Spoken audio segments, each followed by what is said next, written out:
I'm Mike McMullen, President of the Chamber. I think I know most of you out there. Thank you for coming. This is going to be a very interesting meeting. It always is every year. As I can tell, we've got a very full room. The hope will be that at the end you'll have some time for some question and answer. If we don't, one of the things we like to say that we do here, we build relationships not just with all of you with each other, but you with our elected officials. Get their phone number, give them a call, they'll answer questions if we don't have time for it today. I only say that because sometimes in the past they've run a little long, but maybe that won't happen today. Good. All right, so that being said, I want to ask you to please turn off your cell phones, and I want to introduce you to the chair of the board for the chamber for another 2 weeks, maybe it is. She's been great to work with, Miss Andrea Bursler. Give her a round of applause.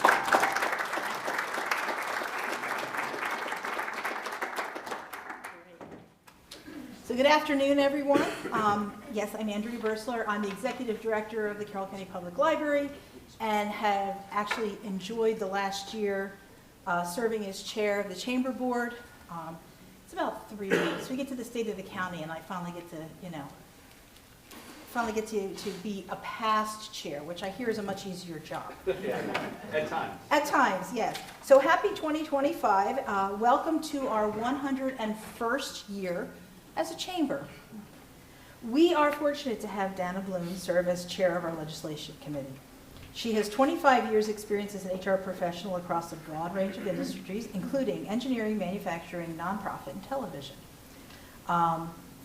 She has served on the legislative committee for over 15 years. So please help me give a warm welcome to our legislative committee chair, Dana. Oh, Danny boy. I'm going to start a list of how many different ways I can pronounce it. That's okay, Dana. So thank you very much. And she's going to be our moderator for the rest of the evening. So you'll be sure to get the name right the rest of the day, I'm sure. She might mispronounce your name. She might. I would deserve it. Hey, thank you. Great. Okay. So here we are again. And I think what we can hope for maybe this year, as I think Mike said and a few others, is that maybe we'll have an entertaining this year in the General Assembly. But to tell us more, hopefully, about that, we have our delegation. So I'd like to ask you all to take your seats. And I saw Justin just slip out. So we'll have to, catch him as he comes back. Yeah, he's on the phone. I see Justin on the phone. Absolutely. So as usual, we are going to ask that you keep it initially to 3 minutes each. Yeah, good luck. 2. Well, I'll give you 3. Tell them 2, they'll go to 2. Yeah, that's right. You give 2 and then you allow the extra. And then we'll open up to questions, and if we have time, we'll give you another chance to maybe elaborate. But we do want to get everybody in and also give our audience a chance to ask questions. So we will start, as usual, with Senator Reedy. Yeah.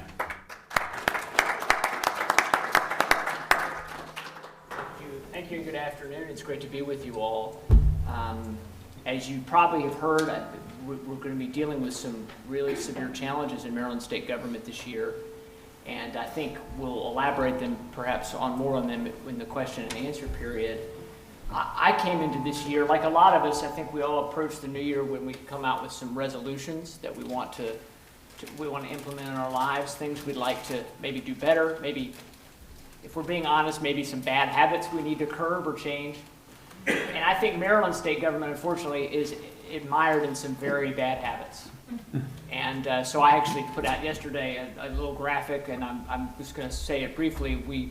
Maryland, I think there's 3 resolutions, New Year's resolutions for Maryland state government that I have, and I think that we should be implementing. And it's what the kind of things I think I and many of us are going to be working on this session. First is Maryland state government needs to go on a diet. We have per capita one of the biggest budgets in the country. All the states around us have budget surpluses. We have facing a $3 billion budget deficit and bigger deficits in the out years. And already the talk is, well, we're just going to have to raise taxes. We can't possibly cut anything, or we can't cut much. And the truth is, number one, we know we can actually make some changes that don't involve actual cutting, but just involve changing how we structure how we spend.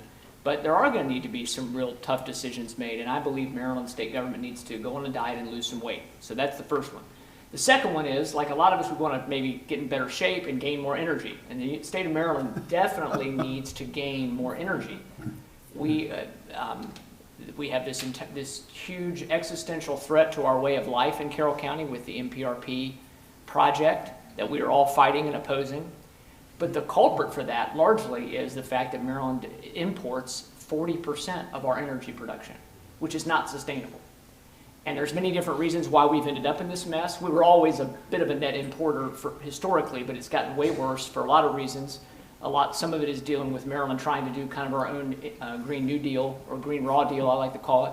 So we need to gain more energy in Maryland. We need to actually improve our domestic energy production in the state. And then lastly, we all try to do better. I think resolutions I've had often is, how do I take care of my loved ones better? How do I care for my loved ones and the people around me better? Maryland has a crisis as it relates to crime, whether it's juvenile crime, which is really out of control in some places, or whether it's illegal immigrants who should be deported, and many of our jurisdictions will not work with the federal government to deport people who not only are here illegally, but have committed serious crimes. And so it's made our state very much unsafe. There was just news in Baltimore that they had a huge drop in the number of murders, which is good news. But what's not reported is a lot of times crimes that are committed by juveniles don't even make the stats because they're not even reported. So we need to get serious, really serious. We made a few changes last session that improved a couple of things, but the powers that be in our state, the progressive left Democratic Party that controls the Democratic Party, and a lot of the interest groups, they don't see juvenile crime as a problem. They see it as, I don't know what they see it as an opportunity. They see it as a young generation crying out for more opportunity, when really it's criminal behavior. So we need to get serious. So I think state of Maryland, the third resolution I have is the state of Maryland needs to protect its loved ones, its citizens better. And so those are three things that I'm going to be working on this session. I think probably a lot of us up here would agree, or all of us would agree, that those are important issues. Look forward to answering any questions as we move forward, and I really appreciate you all being here today. Thank you. Thank you. That was really I should good. have said this before, but I'll give Justin a pass. If you could speak from your seat, it would really make it much easier. That's okay. But it makes it easier for Joe and I also to focus on you rather than me shuffling out of the way. So, all right, so next up, Senator West. Great, thanks. It's great to be with everybody again. I remember last year's meeting very fondly. And last year when I spoke to you, I had no idea that I would be talking about what I'm going to talk about today. The last time I dealt with electricity, I was in 9th grade, and I learned in my general science course just enough to know that I shouldn't put my finger in the plug on the floor. That was the extent of my knowledge of electricity. The last 6 months, I think I've engaged in a crash course in electricity, as I think many people in Carroll County and in Baltimore County have as well. The thing that, of course, got everybody's attention was this proposed transmission line. But when I dug more deeply into it, I realized we really have two serious problems, and they're both connected in a way. And the connection is data centers. 3 years ago, when we debated on the floor of the State Senate the Climate Solutions Now Act, the words data center were never mentioned. But we're in a different world today than we were 3 years ago. Today, data centers are commanding our attention like no one's business. Each data center uses as much electricity as a small city. And in Loudoun County, Virginia, we have the world's greatest collection of data centers. They are going to require enormous amounts of electricity. Virginia is not generating the electricity that's needed. And so PJM, which is the regional organization that provides for transmission, like the transmission grid, they don't have the right, they don't have the power to order new generating facilities in Virginia. What they do have the power to do is to sign a contract for $324 million with a New Jersey utility to build a transmission line running 70 miles to take nuclear power generated in Pennsylvania at the Peach Bottom plant, run it across Maryland 70 miles to a place called, nobody ever heard of before last year, called Point of Rocks, which is a little tiny town on the Potomac River in Frederick County. And from Point of Rocks to run it down into Loudoun County, Virginia, to provide the electricity that these data centers in Virginia have. My research suggests that there's no benefit to Maryland whatsoever of this line. It's like a long extension cord. The power is going to start in Pennsylvania, and it's going to go right down to Point of Rocks, and from there, there's no place near Point of Rocks that needs electricity. It's going to go right across the river into Loudoun County, Virginia, to provide electricity down there and create not death and destruction, but it's going to destroy, that's an exaggeration. It's going to destroy lives and livelihoods all the way along. So I have 6 bills that I'm introducing in the General Assembly this year to deal with not only the transmission line, but also the problem that we're having that Maryland, with all these data centers, we desperately need to generate more electricity locally. If we don't, we're all going to pay for it. And we're going to start paying for it on June 1st, when on average, our electrical bills in our houses, on average, every house in the state, it's going to go up $400 for the year starting on June 1st.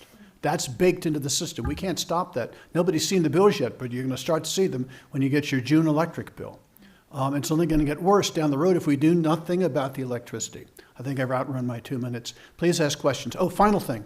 I've prepared a 17-page report which encapsulates all this information that I've gotten all year. I've tried to assimilate it and put it in some logical, coherent order and go from topic to topic coherently through this report. I'll be happy to send it to you, but I'll need your email address. So if you would, give me, before I leave today, give me your card or write it down on a piece of paper and hand me your email address. By this evening, you'll get this report, which will have all of my thinking about what the problem is and what we should do about it. Thank you.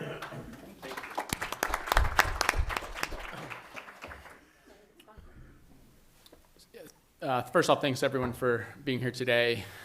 Senator West did a good job overviewing the electric grid issue. So maybe how we'll end up working down is I imagine one of these 2 guys are going to handle crime. So we're going to talk through the prescription to all of the New Year's resolutions that the senator came up with. So a lot of you know this by now, but I'm on the House Appropriations Committee. So I want to kind of talk a little bit about the budget, where we're at, how we got here, where we're going, and what I imagine will be the Republican caucus's view on how to lessen the blow to this painful upcoming budget deficit that, as the senator said, expands over the next couple of years to a pretty drastic number. Give a quick overview. It's a larger projected deficit than Maryland went through during the Great Recession. So it is effectively, from a percentage basis, the biggest structural deficit the state's ever had. And it really came from 3 places. So 2 of them one of them is probably really well known, which I'll get to the blueprint. But one of them, and this kind of speaks about the differences between the parties and how we think about economic development in the business environment in Maryland. We are very much, all of us up here, are very much in the you grow the economy and the way you de-lever is through growth. That is the preferred way, rather than trying to take a bigger piece of a smaller pie, right? To make the pie bigger, you can solve a lot of those challenges. We as individuals have felt this over the last 4 years with inflation rates, right? So our take-home pay has dramatically, that piece of the pie has dramatically went to daily cost of living.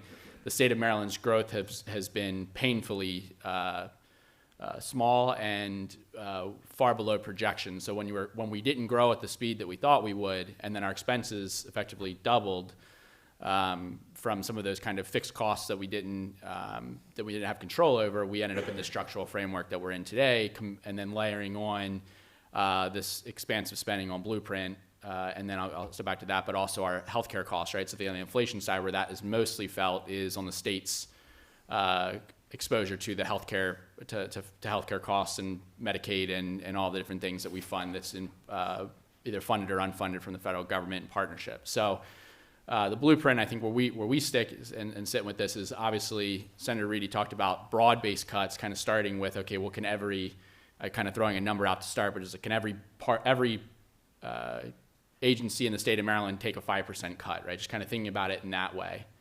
And then from a blueprint perspective, pushing the implementation out so that you allow for the state growth, ideally, to catch up to the costs that are coming and have already started really in place this year with the blueprint.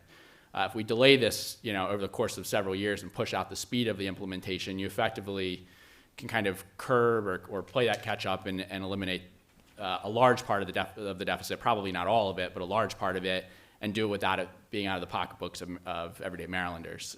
What I imagine we're going to see is very much a pitch in the opposite direction, which is where we would ask for a very similar response from our communities that we saw with the electric grid issue, which is I imagine we're going to see a high push for increased income taxes.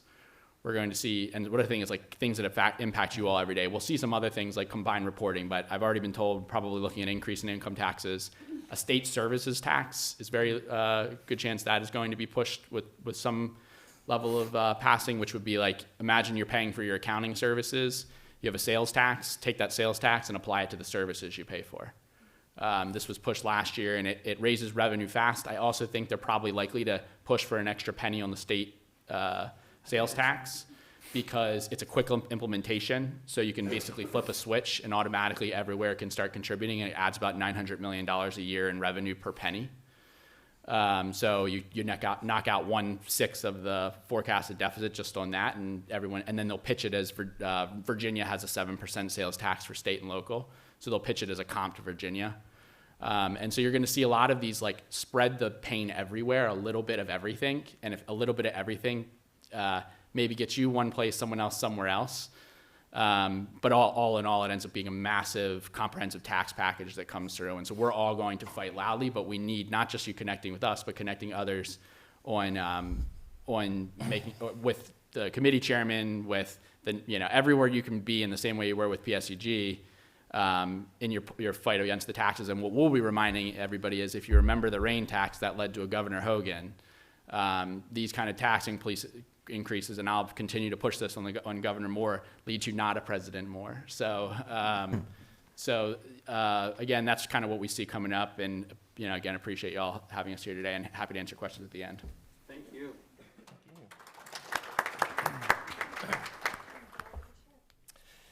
Thank you, Delegate Stocco. That was very well summation of what we're faced with. I'm in agreement with Senator Reedy about this state needs a diet. It also needs a bit of an exercise plan. And Mike, you haven't taken my advice about putting 3-minute shock collars on us. Maybe next year. Before I get started, I want to give public thanks and recognition to an individual in this room who was very helpful to me last year during session, and that is Director Richard Turner. Richard testified last year in committee to help me pass my first bill, which is a study commission on African American Civil War soldiers from the state of Maryland. That commission was just completed last month, and it's been sent to the governor's office and our legislative leaders to determine how to incorporate the history of African American soldiers from the state of Maryland into both our educational curriculum and a monument to honor them. And I'm dovetailing the next thing on that. I have pre-filed a study commission on African American Civil War sailors from the state of Maryland. They faced an even greater battle than the soldiers did, and the state of Maryland, having the bay, actually produced a lot of African American sailors. A lot of people don't realize that they were the ones working the waterways. So that bill is very important. I have it moving forward. Second bill I've introduced is a tax credit for farmers. I had approached the Moore administration at the end of last session that I, as a representative of a rural county, or 2 rural counties, since we're also part of the Frederick delegation, what can be done to help our farmers? And it came back to me with a bill that would allow the Secretary of Agriculture to set up a tax credit system for farmers who are willing to take the risk to allocate resources for new innovative engineering for farm equipment. And this is critical for Carroll County. After all, we suffer from the horrendous odors in north end of the county where slaughterhouses in Virginia are transporting their waste as a fertilizer in Carroll County. Now, I'm all about the fertilizer, but you can't just spread it. It needs to be injected. So this bill will help with the innovation of injecting those fertilizers into the soil so there's not as much stench, because after all, that is air pollution that so many citizens that we've heard from are offended by. 3 other bills I have introduced are all state constitutional amendments. One is the county sovereignty bill, which ensure that every county in the state of Maryland has a constitution with the citizens sovereign over their local government with separation of power, elected and beholden to the people. I'm sharing with you this fact. As Carroll County citizens under commissioner government, you are not sovereign over your county government. We do not have a constitution. By law, and that's case law, the actual legislative branch of Carroll County is not the commissioner board. It is the Maryland General Assembly, which is controlled by a party that we're not even a majority of. So I'm putting that bill forward because long-term, that ultimately affects these issues we're faced with, such as the energy crisis and the budget crisis. We need to have more sovereignty. The second bill is the Citizen Redistricting Convention. Politicians, which includes all of us up here, have absolutely no business drawing our districts. It's the intellectual equivalent of children grading their own papers. It is self-serving. Because you as citizens do not draw our districts, you are not sovereign.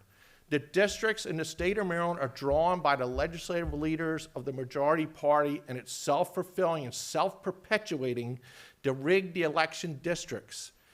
And unless we as citizens take over the redistricting process, we will be perpetually stuck with a 27% Republican minority and a 73% Democrat majority. And over the next 10 years, we as Republicans can possibly make some gains because you are pissed off. But at the end of that cycle of 10 years, those leaders will sit down with a computer software program, analyze the election districts, and knock us all out again. So there's no balance of power. The greatness of our nation is to have the balance where all of us come together. The majority party does not really care what we as Republicans have to say. They don't raise their taxes. They don't keep spending money. And you, as long as you are not controlling the districts that draw this system, or don't keep suffering from it. The third state constitutional amendment I have is the Senate Continuity Bill, which would expand the membership of the Maryland House of Delegates to 144 from 141, and the state Senate to 48 instead of 47, and have them in 4-year terms, 24 of them elected every 2 years. So we'd have gubernatorial senators and we'd have presidential senators, which would emulate what our founding fathers instituted in the United States Constitution with the U.S. Senate. Every 2 years, 1/3 of our U.S. Senate is elected in a cycle over 6 years, since they have 6-year terms. We have 4-year terms. So every 2 years, we should be electing half of our senators. Be more reflective of the citizens. And I'll wrap it all with that. God bless you all and have a wonderful day.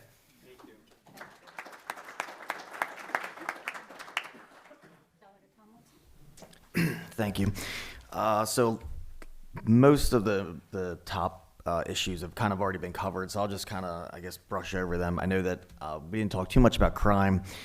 I serve on the House Judiciary Committee, where we deal with everything from criminal law to family law, juvenile law. That was a big issue, I guess we can officially say last last session.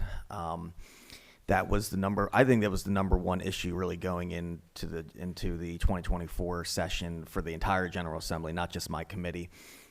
We did get a bill, we did pass a bill with generally unanimous support. I think every Republican voted for it. There was 6 or 7 rogue Democrats who did not vote for it. But for the most part, the bill was passed with unanimous support. Was it a perfect bill to address juvenile crime? Absolutely not. But I know that the bill my chairman, he did adopt several of the points that we as Republicans were trying to get in. We introduced our own bill, our own juvenile crime bill, that did not pass, but we were able to work with our chair, and he was able to kind of absorb some of our points into his final bill. So, is it going to solve all the world's problems? No. Is it a good first start? Yes. But going into this session, I think it's going to be on the front of everyone's minds, especially in my committee. I know Baltimore City, they were praying and hoping that they wouldn't cross the 200 murder number count over the New Year's, and I think on Monday they broke that. So sad that's what they strive for, to keep under 200. I mean, if we had 200 murders in Carroll County, I think people would be at our doorsteps with forks and pitch and fire and demanding answers. But in Baltimore City, apparently you can get reelected no matter how many people are dying in the streets. So on to some of the issues that my colleagues already talked about, the budget and energy, and a lot of it kind of is all intertwined. I think a lot of us just saw that on New Year's Eve, the PSEG, who's the contractor who's going to be building the power line, sent out a press release and emailed several people that they had just officially filed their application with the Public Service Commission. I think that's exactly who we're dealing with. These are people who wait till New Year's Eve on a day when nobody's paying attention to the news to file a press release. That's their strategy, and I just think, these are just bad actors. And so they filed their application. So now the next step in this process starts, and I think Senator West hit on it. He pretty much summed up the last 7 months correctly. I mean, for most of us, energy and utility policy was not something we really paid a lot of attention to. If we weren't on that committee, and I know Senator West and I, that's not a subject that we cover under the committees that we serve on, but we've all kind of become amateur energy and utility policy experts over the last 7 months. And it's just absolutely mind-blowing. And I know Senator Reedy hit on this in an email he sent out the other day. At the same time, we're talking about energy prices that are just exploding, and we're talking about how we already import 40% of our energy. We have still the folks that run this state who are still just completely committed to pushing and are committed to our zero emission climate change related goals, and they are just completely unrealistic. I mean, for us, the state of Maryland, to achieve all of the goals that have been established over several years, we would have to spend $1 billion annually to meet these goals. This is the same state that, as several of us have mentioned, is currently looking at close to, at this point, almost a $3 billion gap in the budget. But at the same time, we're going to continue to push to spend $1 billion annually. And and if you go to the website, it's listed right there, their ideas on how we're going to come up with this $1 billion is we're going to find who the state considers to be polluters. And that's everything from from interstate truck drivers crossing in. They came up with this idea for a pollution poll fee kind of thing. Then they also online. This is the state Maryland Department of Environment I'm talking about. I mean, they've got ideas that if you drive a fuel-powered vehicle, that you have to pay an extra fee, because it's only fair because we just passed last year that EV drivers will pay an extra fee because they don't pay the gas tax, but they apparently forgot to cover that part. That the reason the EV drivers are not paying a fee is because they don't pay the gas tax, but in their minds, they're like, well, the EV drivers are paying a fee now. Shouldn't people who drive gas-powered? Yeah, we are paying a fee. It's called the gas tax. Anyhow, so this is kind of what we're dealing with, and I do believe. And sometimes I start to worry that just because it's us, Frederick and Baltimore County, that we're dealing with this power line, I start to worry sometimes. I'm like, does the rest of the state really care about this? And then you realize, yes, the whole state is concerned about this. Maybe not our specific power line, but if you go down to Ocean City, right? If anybody went to Ocean City this last year, I mean, you couldn't go anywhere without seeing a poster or a digital billboard that was talking about the windmills that they're trying to put up in the ocean out there. I think like 12 miles off the shore or something, and the people down in Worcester County are losing their minds over this, rightfully so. I do think that's going to not move forward due to a decision made by one of the counties in Delaware. They're kind of throwing a wrench in and a lawsuit, and then, oh yeah, that guy that got elected president, I think he might ruin that as well. So we're hoping that I feel good that this isn't just 3 counties that are worried about our energy, the future of our energy here in Maryland, and that this is really it is a statewide problem, and I am optimistic that everybody will be going down there to Annapolis in 5 days or so, 6 days, and this will be a top issue because I know it is for all of us sitting up here. And then I'm sure I went over 3 minutes like everybody else, so yeah, I'll stop talking. Didn't zap you. Thank you, gentlemen, very much. And we do have some time for questions. There might be a microphone for circulation. So does anybody have any questions? Nope, that's it. Nobody? Yay, we can go home? Okay, well, if that's the case. Oh, do we have one? I'm sure, give people a couple minutes. They'll Be think of safe about something. it. No. Did they get the shock collar too? No. Well, yeah, they do. Yeah. We have the button. If they're elected officials, they get the shot. So I just wanted to thank Delegate Boucher for his interest in redistricting, because that the fact that the election districts end up the way they are is why we have the lack of political fairness in the state. The ratio of Democrats to Republicans in the state house does not match the ratio of real life people, and so anything that works to help fix that, I'm behind. So I appreciate you doing that. Thank you very much. Anybody else? There.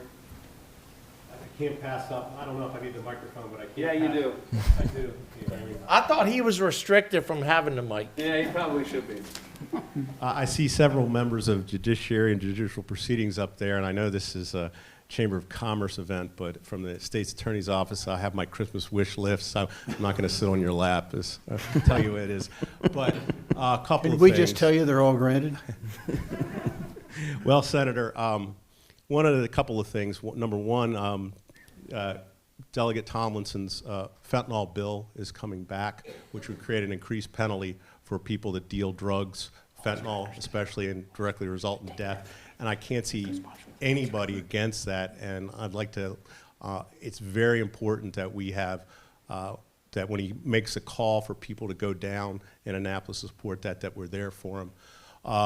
Number two, I can't still understand why possession, and you could even do a possession, having possession of a stolen handgun is a felony. I can't understand why, what constituency is that? Because like I said, the difference between that and a Glock 17 being stolen on a large screen television, one's a felony, one's not, but you can't kill anyone's a large screen television. But anyway, and lastly, I don't know if it's on your radar, they're gonna make another run at getting rid of felony murder. They're really coming out against it. And Senator, I know you, even it's going, can you make it a little less crappy? Because I know you're good at that. So, so I haven't wanted to mention this as long as Well, on the illegal gun bill, I should note that we added that. We actually added that to a piece of legislation late in the session last year. It got passed through the Senate. It didn't make it through the House, but it made it halfway. And I think this year, and it was the chair of my committee, the Democratic chair of the Judiciary from Montgomery County, who put it in the bill. So he's in favor of it. With his support, we'll get it through the Senate, I guarantee you, again this year, and maybe the House too. We've seen a little bit of progress on that issue. It's amazing it's taken, because I had the bill, it's amazing it's taken so long to have them make theft of a handgun, possession of a handgun, or a gun, a felony, a stolen gun, possession of a stolen gun, a felony. And actually, I think a bill came back from the House with it in it, but it was one of those really bad bills that we couldn't support and ended up dying, which we wanted it to die because it was so bad. So it was one of these late night, why they wait till the 89th day of session to do some of these things, I don't know. We're hoping we can make progress. And we have some, I think, good news on the fentanyl bill. I don't know, Chris, if you wanted to do that. Yeah, so last year, Senator Reedy and I introduced it, and this year I'll be introducing it again, but with the vice chair of the Senate Judicial Proceedings Committee, Jeff Wallstreicher, who's obviously a Democrat, Montgomery County. So I think we'll be going into session with with a little more weight behind it this year with a vice chairman sponsoring it. Yeah, and- and get a real senator to get behind it, you know, that's right. Easy now. No, I'm kidding. It's very good news. We're really happy to have one of a basically a liberal Democrat who's in a position of leadership support the bill. So it's great. I was just Yeah, and to make it clear, the only reason that this is happening is because the only reason he's getting behind this is because last year we did introduce this, and we were successful in having a large number of Montgomery County residents show up, and not just any resident. The county executive, which was mind blowing to me. He virtually testified in favor.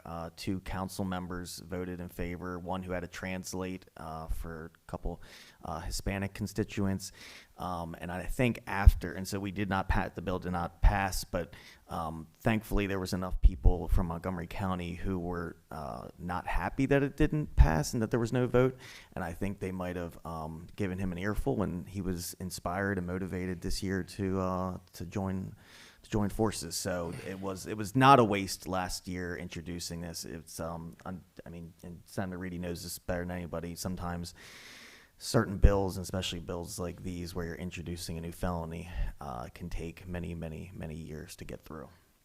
If I can, I'd like to add to that issue. I lost a daughter to fentanyl, so this is a very personal subject for me. I commend my colleague for bringing this bill forward. It was tough for me in hearing to deal with it. You know, it's a lot of pain and emotion out there, not only for myself, but the numerous citizens throughout our state that suffer with that pain and anguish that I have. And there's people out there right now who don't have it, and it's coming. None of us are immune to this. And I have Delegate Tomlinson in the highest regard for what he's doing on this bill. It didn't get through last year, but he went back and he's dealt with the opposing party who are suffering just like we are. He's working with our state's attorney, Haven Shoemaker, having open communications with our chairman of the committee, Luke Clippinger. These are all things that are going to build to our success on this. I believe he has revised the bill or doing some tweaking. Mm-hmm. And that's the open communication that's necessary for us as Republicans in regard to get things through. So I'm all behind it, and I wish us all the best as a state in overcoming this scourge that is killing off our future. God bless us all. Yeah, and to the other point about the theft of a handgun, if I recall, the House bill that language was thrown into, I believe that was the bill that was going to, I think, reduce the criminal penalties and in some ways decriminalize the selling of a lot of drugs, including cocaine or crack. Yeah, it was a bill. It was. Yes. Congratulations, you get to vote for a bill you've been working on for 4 years to make a theft of a handgun a felony. You also have to let drug kingpins go free. So it's like I don't think. Thankfully, that bill didn't pass. So. Yeah, that is why many of us did not vote for it, and it did not pass. So yeah, and he's not joking. I mean, the bill. I didn't even know till I got down there that I thought kingpin was just kind of lingo, but no, that's an actual legal term. And yeah, it was actually reducing the penalty for being a drug kingpin. So I'm sorry, theft of a handgun didn't get through, but I couldn't live with that. I thank you so much for your comments earlier about Blueprint and the sense of urgency needed to scale that down so that we can, as a state and county, afford some of the meaningful provisions of Blueprint. I would like to call your attention to our Public Schools Superintendents Association of Maryland, PASAM. They issued a few weeks ago some very comprehensive and specific recommendations and plans of actions that I personally support.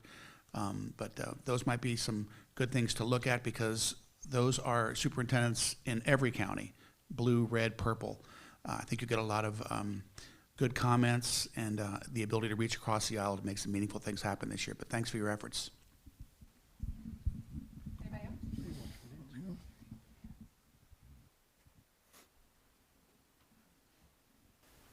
I just want to thank you for the work that you're doing on Blueprint and perhaps making some amendments.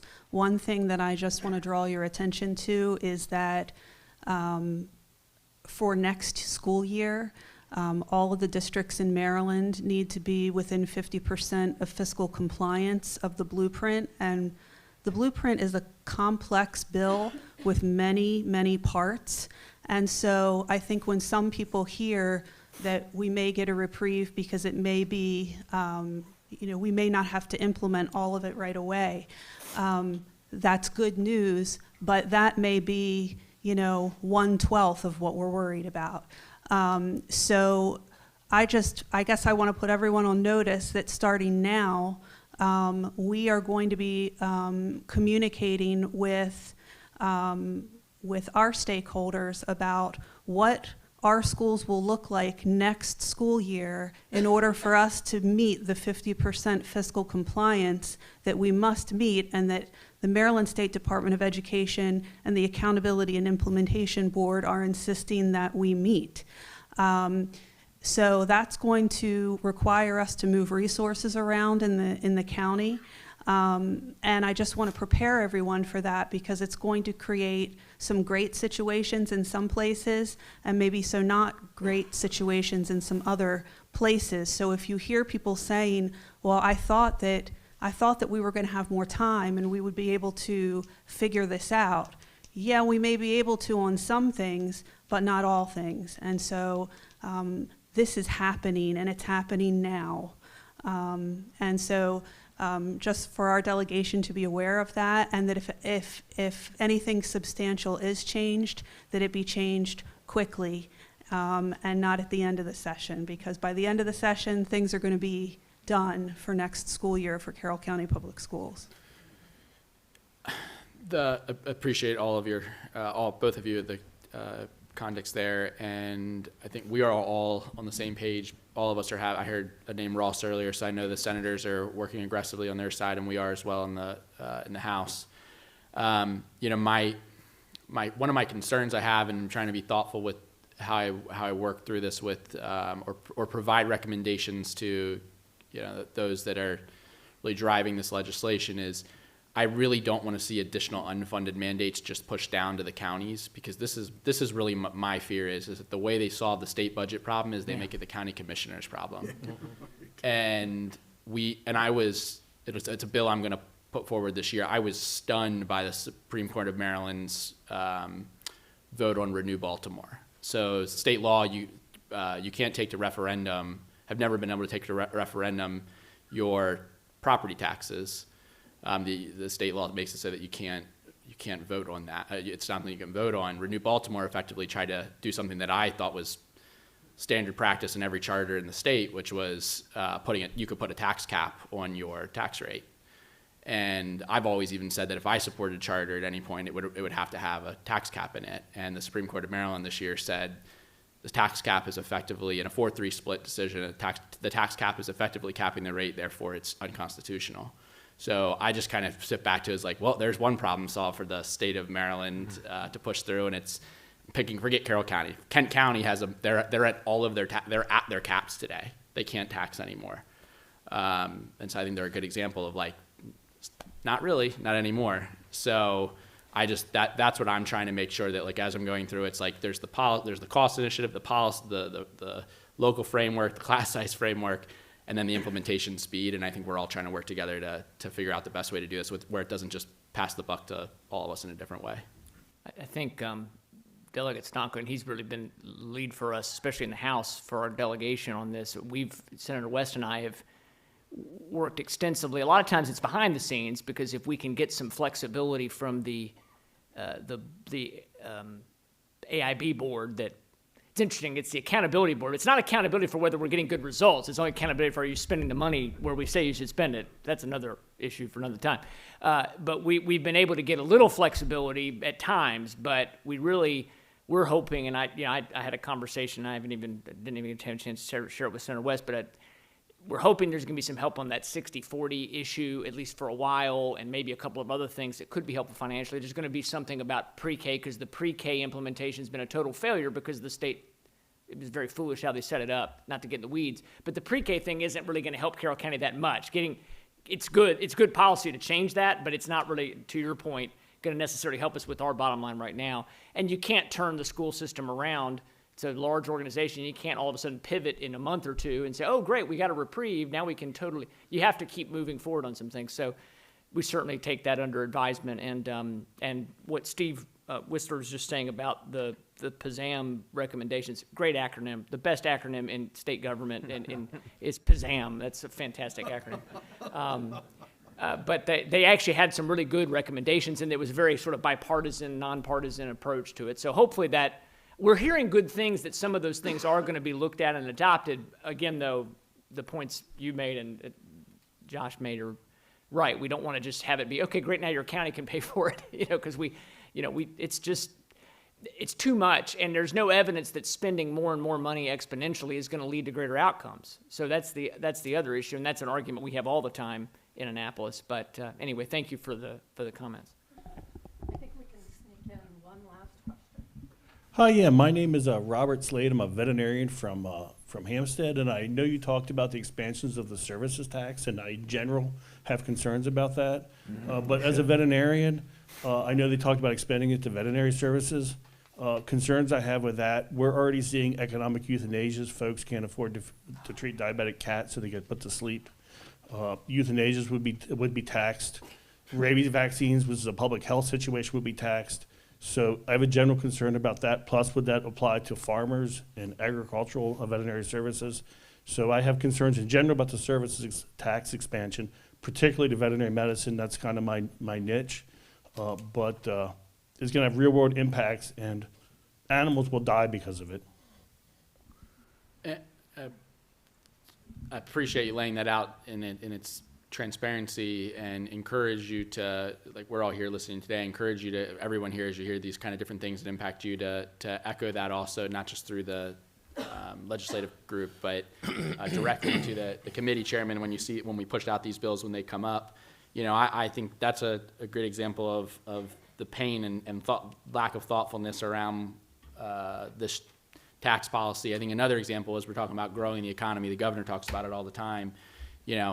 I was talking with a friend back there, and it's not hard to have someone in today's world to do your accounting services or your insurance services or these different things in another state. Like, it's not like these are, you can do an audit, which employs accountants, and you can do all of that from Colorado today on Zoom. Like, you can, like, everything. So you can apply that to legal and everywhere in between that does services or many services, and it just, we were able to get that pushed back last year, but we're going to have to focus on making sure this year we have the same strategy to push it back. Let me just add that on this services tax, this is an area in which the chamber can really, really help. We pay attention to the testimony that's submitted. You don't have to literally these days go down in person. You can submit it online, and the chamber could reach out to every single member and let you know how to submit the testimony online. And if you're opposed to a services tax, you should submit testimony and let us know.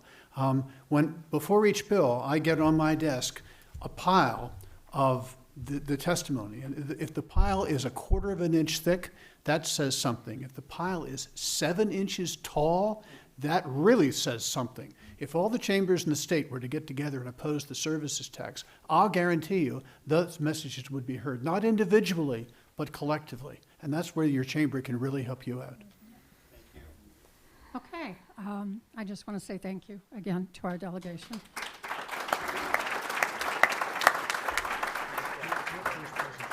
All of you for your attendance and your attention, and to our committee, the Legislative Affairs Committee.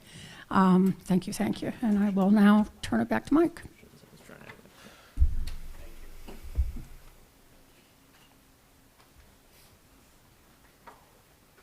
Dana, thanks again. She puts a lot of work in, and she comes up here, but all those Monday meetings, this is not my favorite part of the job. That's all I'm going to say, the whole legislative thing, which is why it's great. We've got such amazing people on our committee. So once again, thank you. Thank you, delegation. Man, what a tough job you guys must have. I mean, nobody likes to be rejected, but I got to think a lot of the times the stuff you guys are pushing for, you're in the minority, and you guys have got thick skin, and if you don't, we're going to pray that your skin gets a little bit thicker. So thank you so much for all that you do. Andrea, thanks again for a great year. She did a good job again as the MC. Thank you. And I say it all the time, but it's 100% true. Without sponsors, events like this do not happen. So thank you to BGE, Carroll Hospital, and CMC. And thank you to the staff of the hospital. They've done a great job. The food was good. Awesome. Couple upcoming events. Oh, and Art. Art did a good job. Please, will you please take these? Anything you guys can do to help plug some kids into a program like this, even if they're like the neighbor kids, it's going to help. It's going to help the overall community. These are small steps that we're really happy and proud to be a part of. So please, there's 4. They all look alike, these things on the side, but they're different. One's 7th and 8th grade, and one's 9th and 10th. Please make sure that they're all gone by the time that you guys leave. I would appreciate that. A couple more events that I wanted to mention. Oh, Becky and Megan, where are you guys at? Are they outside in the... Anyways, Becky and Megan, give them a round of applause. They do a great job at the office. And they put up with me, which is not an easy task. That's all I'm going to say. Thanks, Dave.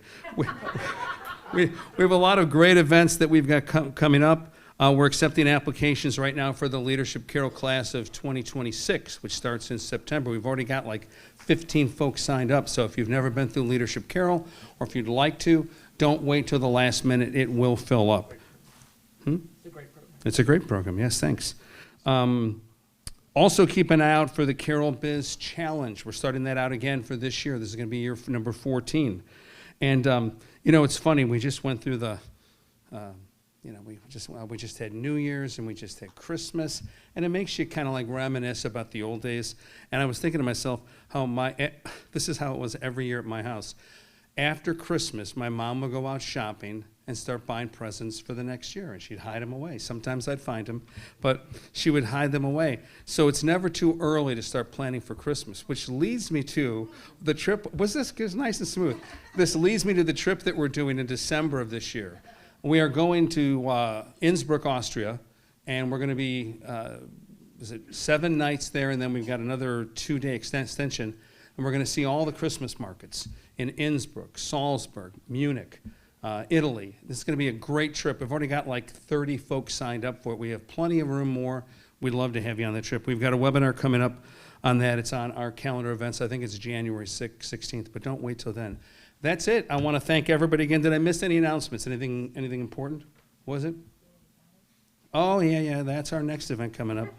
State of the County, where all of our commissioners get to see if they can do just as good as these guys did, at least most of them, with their time frame. They have to leave time for questions, too? Yeah, no, yes, they absolutely do. But you guys are welcome to come to that, and that's free for anybody who wants to attend. Is that good?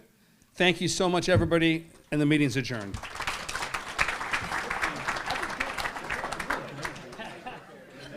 You were good, too.